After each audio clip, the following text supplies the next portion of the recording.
moving on to the next topic, speaking on Trevor Bauer, where he could potentially land in free agency. He's thrown out there that he might only want 1-year deals the rest of his career, which I think is now BS after what his agent came out and said. But I mean, that's a good business decision not to do that. But there's a lot of hype around this, and where are some potential places you could see him landing? What do you think? What kind of contract do you think he'll get after a year like this? And what do you see happening here? Yeah, so the whole Trevor Bauer 1-year deal thing was originally that he originally came out with that a few years ago when he wasn't quite the Cy Young Award caliber pitcher that he the way he performed this year. So, I don't know if that was necessarily something he was going to hold himself to. I don't think it was, like you said, based on what his agent said. But you look at the free agent class from a starting pitching standpoint. It's Trevor Bauer, and then there's everybody else. Mm-hmm. You have this elite number one ace in Trevor Bauer. I know it was a shortened season, but I mean, the guy was unbelievable, and he has a pretty good track record of being a front of the rotation starter. Yep. So it wasn't like this came out of nowhere. Yep. He's been a very good pitcher in recent past. I think going back to 2017 was his breakout year with the Indians. He strikes a lot of guys out. He can go deep into games, and the thing that interests me about Bauer is that you put him on about 8 different teams, and all of a sudden, that team is the favorite to win the division and potentially go to the World Series. The teams that jump out to me are the Yankees, the Phillies, the Mets, the Dodgers, the Padres, the White Sox, the Reds, and the Twins. Now, you could also throw the Rays on there, but the Rays are never going to spend for Bauer. Mm-hmm. So I'm kind of sticking with those teams. I mean, just picking a team that I mentioned randomly, the Phillies. The Phillies have Nola, and they have Zach Wheeler. You now add Trevor Bauer to that rotation, and you've got Aaron Nola, Trevor Bauer, and Zach Wheeler pitching 60% of your games. And in the postseason, that is not a team you want to face.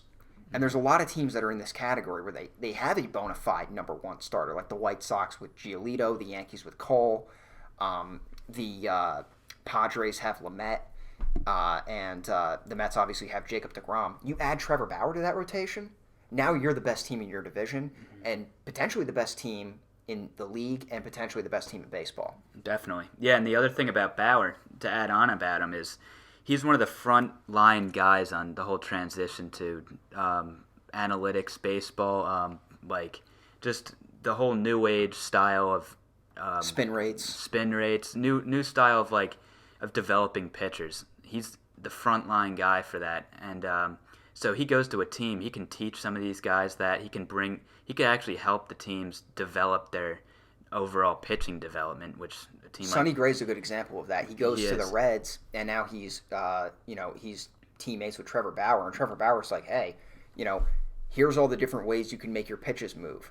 We have this technology where you can sharpen your slider, you can maybe add some movement to your different breaking pitches, add some velocity to your fastball based on these techniques that he's developed through technology. Yeah, and Bauer also, if he goes to a team and they don't want him to do a certain thing, he's going to say screw you to them and do whatever he wants to do that he thinks is going to make him the best pitcher.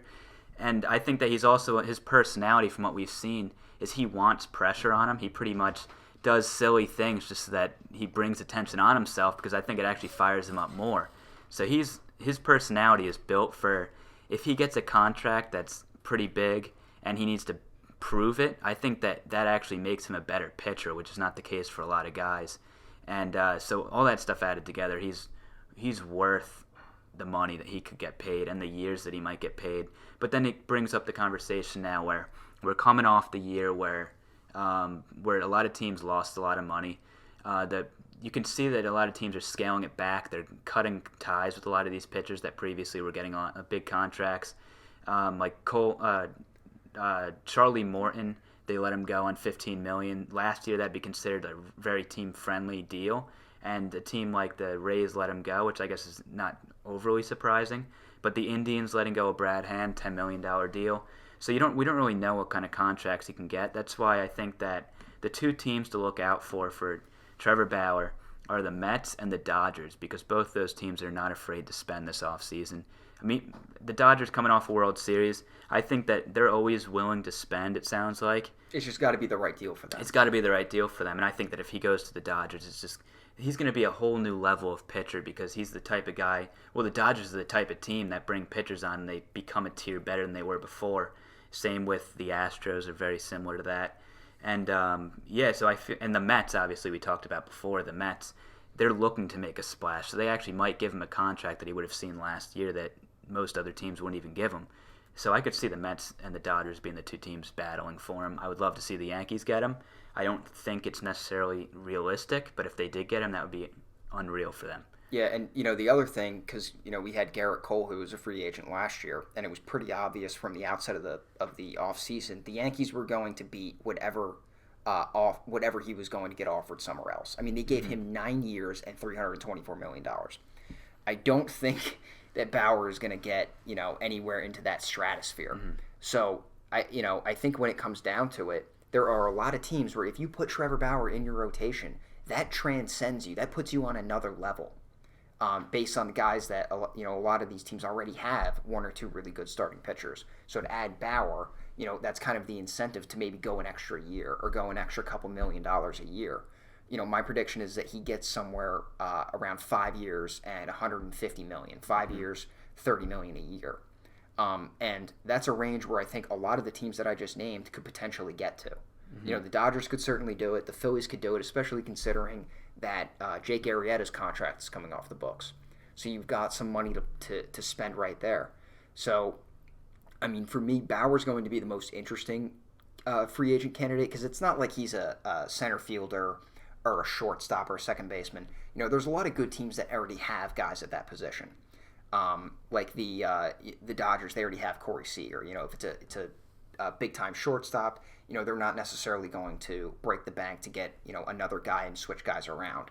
So the fact that he is a starting pitcher and he, kind of completes a lot of teams in their World Series hunt, I think that kind of might put him over the top from a contractual standpoint. He might get a big payday.